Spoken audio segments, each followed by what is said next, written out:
নমস্কার, ব্রিল্যান্টের পক্ষ থেকে। অনেকেই আমাকে বলেন আমি খেতে পাচ্ছি না, যা খাচ্ছি গ্যাস হয়ে যাচ্ছে, বুক জ্বালা করছে। এরকম সমস্যা অনেকেরই হয়ে থাকে। ডাক্তারি পরিভাষায় বিভিন্ন কারণে আমরা এই সমস্যাগুলোর বিভিন্ন নাম দিয়ে থাকি: গ্যাস্ট্রিক, আলসার, অ্যাসিড রিফ্লাক্স ইত্যাদি। এগুলি কেন হয়?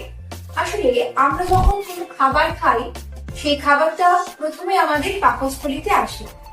পাকস্থলীতে উপস্থিত কিছু অ্যাসিড এবং এনজাইম সেই খাবারটাকে পাচন করতে সাহায্য করে।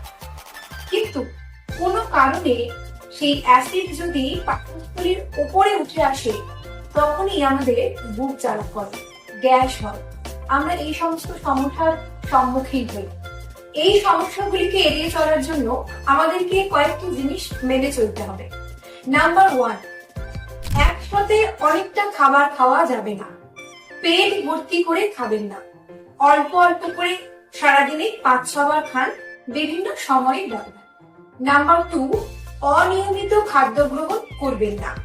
সকালে ব্রেকফাস্ট, দুপুরে লাঞ্চ, ইভিনিং স্ন্যাক্স, ডিনার এভাবে ভাগ করে নিন এবং কিছু কিছু খাবার গ্রহণ করুন নির্দিষ্ট সময়ের মধ্যে। নাম্বার 3, অতিরিক্ত তেল মশলাযুক্ত খাবার এড়িয়ে চলার চেষ্টা করুন। নাম্বার 4, শুতে যাওয়ার অন্তত 2-2.5 ঘন্টা আগে খাদ্য গ্রহণ করুন। এই কয়েকটি উপায় যদি আমরা মেনে চলতে পারি, তাহলে এই সমস্ত সমস্যাগুলিকে কিছুটা হলেও আমরা এড়িয়ে যেতে পারবো। কিন্তু যদি কেউ দীর্ঘদিন ধরে গ্যাস অ্যাসিডিটিতে ভোগে, তাহলে আমি অবশ্যই বলবো ডক্টরের সাথে কনসালটেশন করুন বা ডায়েটিশিয়ানকে দেখিয়ে তবেই খাদ্য গ্রহণ করুন।